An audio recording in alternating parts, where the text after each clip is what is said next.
episode of This Week in the SFFL from Lino Lakes, Minnesota. I'm the commission. As always, I'm joined from Brownwood, Texas by my co-host Mike Paddock with his 3 luxury sleds in the driveway. So sit back, grab a cold one. It's your home of all things SFFL and fantasy football. It's TWITS, and it starts right now. Tonight's episode of TWITS is brought to you by Frost Brewed Coors Light.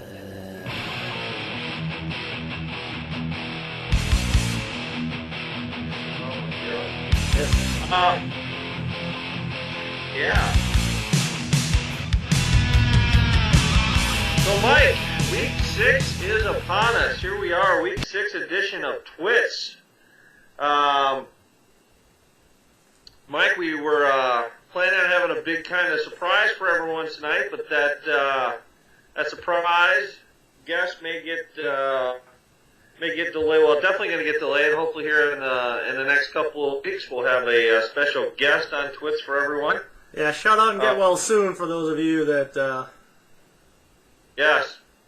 To our unnamed special guest, definitely get well soon, and we'll see you here on TWITS in a couple weeks. So, Mike, let's break into the sponsors right away.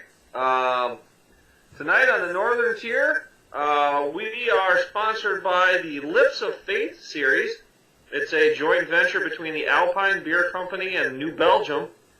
And they have a 9% Super IPA, which is very good, out of Fort Collins, Colorado. That does sound super. I like the Lips of Faith series. Down south there we have little Whitmer Brothers, a Citra Blonde, the Summer Brew. We just rolled back up into the 80s again today, so I figured it was, satisfyingly sessionable.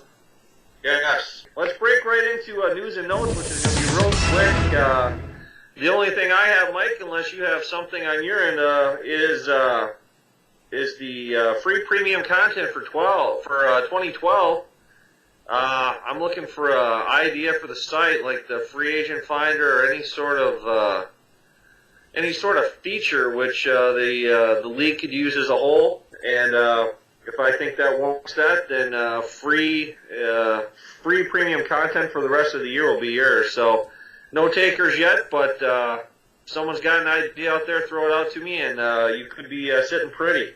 So all I have to add is update your profiles if you have a Twitter handle and get it out there, because they show up on the sidebar, and if you're following the person, you can see that. Otherwise, go ahead and follow those people that are on Twitter. We can have a little bit of conversation on Sunday Fun Day. Talk a little trash.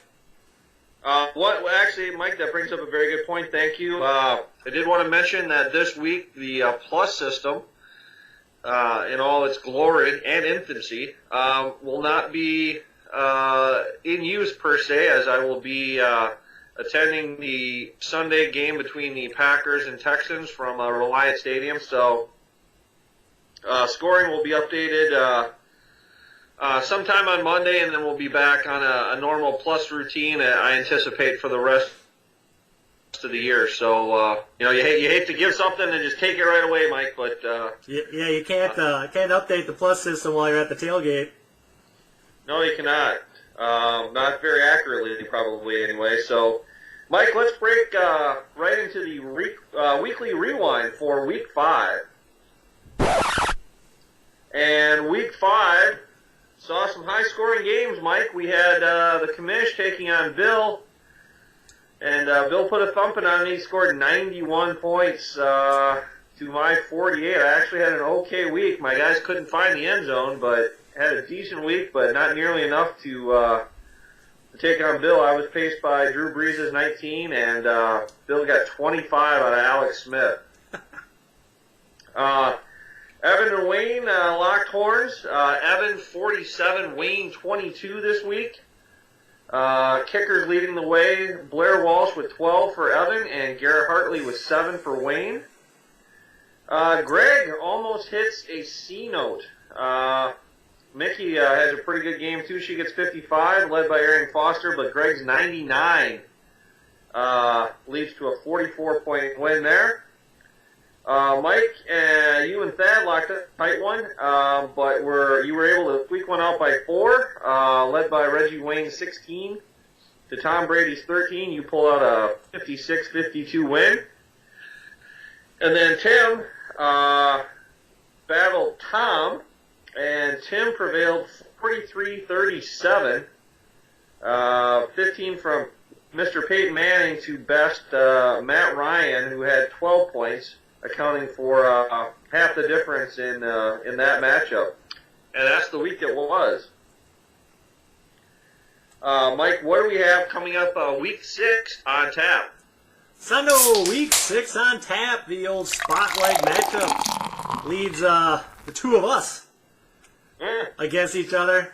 The old Sondo Nam style against my tax returns. You're coming in with 314 points and a 3-2 record against my 4-1 with 259. I do lead at all-time points, 895 to 866, but the series is tied at 11-11, so this is going to be a grudge match.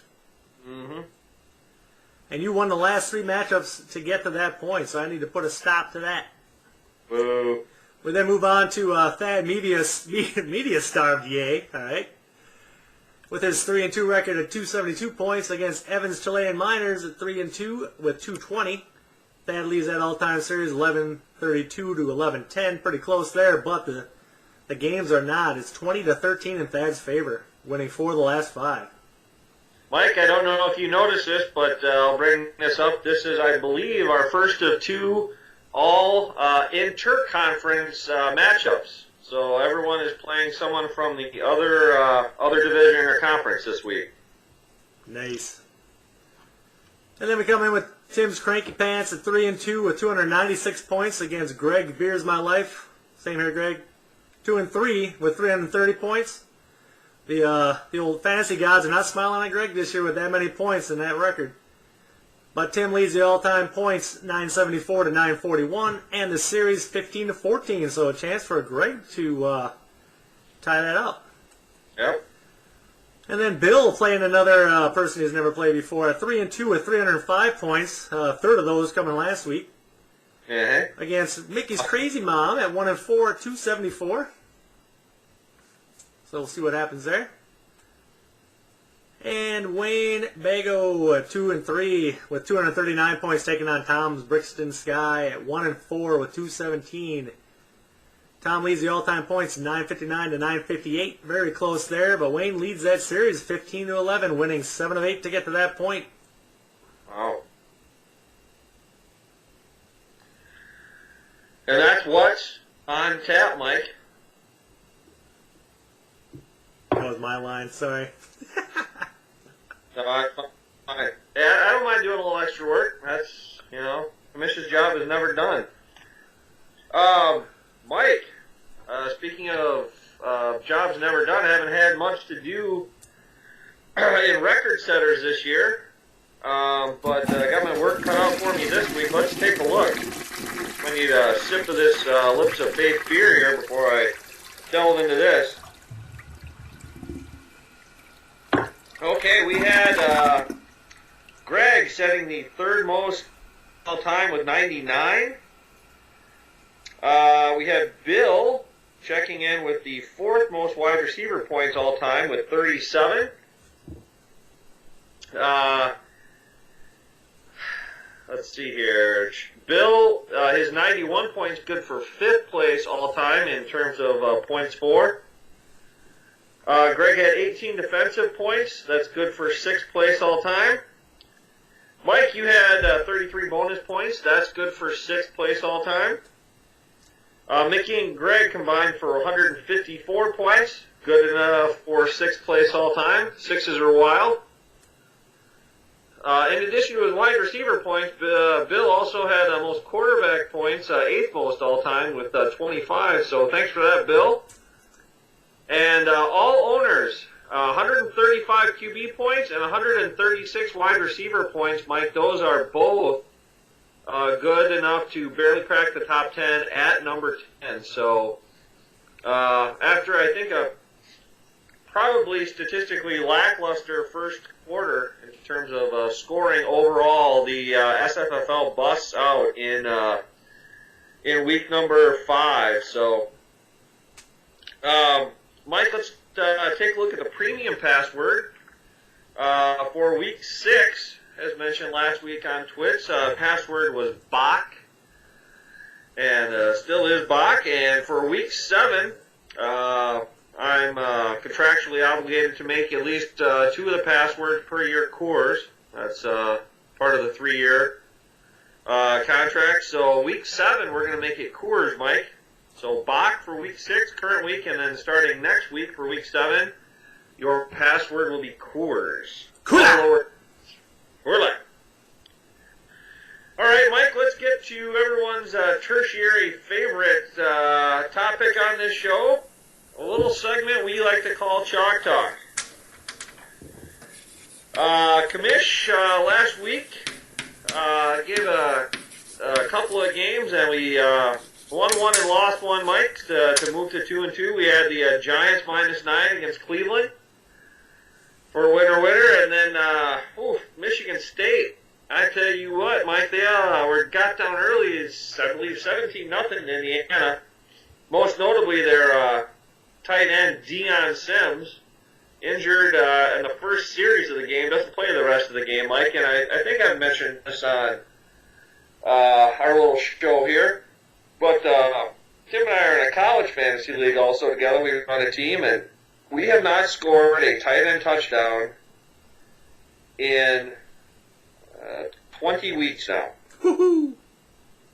Didn't score one all of last year. That's impossible. And, yeah, almost impossible. In college, I mean, how many guys are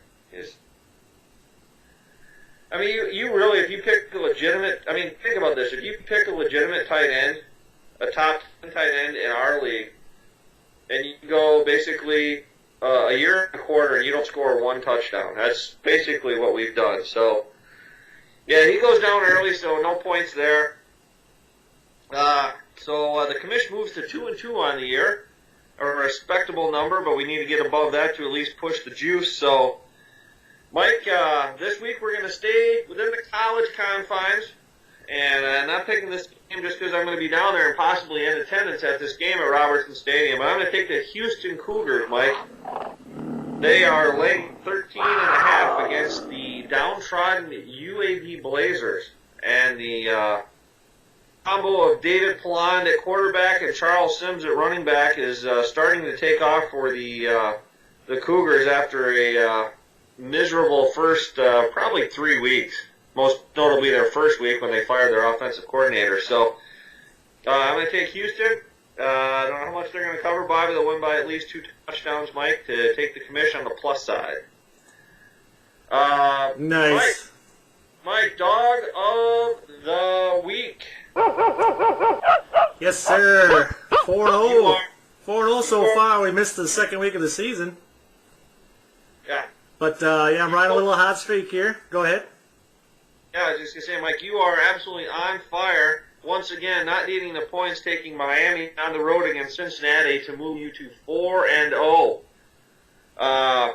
So please enlighten us as to what we should be looking for here in week number 6. Well, I'm taking another team going on the road, coming off a bye. That it would be your Detroit Lions, the Motor City Thieves, heading into Philadelphia. Philadelphia's given up not too many points, but Detroit is scoring a lot more than Philadelphia is, and they're getting 5. So I'm taking Detroit Lions and the 5 at Philly. That is your dog of the week. I like it. I like it a lot. All right, Mike, and then we'll wrap up this, I believe, what will prove to be a fairly expedited TWITS, which, Tim, you'll be very happy that we've probably kept this under 20 minutes. I doubt it. Mike, well, we'll see. I'm not promising anything. Mike, game of the week. This segment's starting to really torque me off. Once again, a combined 1 win between the two of us all year. I'm still on the Schneiders. I'm usually the one that sucks at that. Yeah, well, yeah, I'm holding a form. Yeah, and I'm just plain sucking. So let's forget about that Arizona game that we both lost. And we're going to move on, Mike, this week to, I believe, the Monday night game. Denver travels to Jack Murphy / Qualcomm / whatever stadium / O.com stadium out there in San Diego. Mike, who do you like in that matchup? Oh, boy. You know what? I think I'm going to have to go with the home team there. I'm going to go with San Diego. Even though I was watching Phillip Rivers throw, and I was like, how in the world can he be a pro quarterback and throw the ball like that? But I'll give him the benefit of the doubt. Not so fast, my friend. The Peyton Manning-led Denver Broncos will find little resistance. I think San Diego, they threw up some points last week against New Orleans, but I tell you what, in the friendly confines of a dome against that defense, I think I might be able to throw a few touchdown passes myself. So, especially based upon how I was warming the fifth graders up with some deep throws today. So, yeah, I think Peyton Manning, Willis McGahee, Eric Decker will put up enough points. San Diego is great against the run. I'll give them that. But as Drew Brees proved yet again last week, not so great against the pass. So San Diego is finding their legs a little bit with their running game, but I think this will be close. But I'm going to take Manning and the boys to win this one by 5 points, Mike. So this will be double or nothing for you. Yeah, well, yeah, I need to at some point on the winning side of things here. So.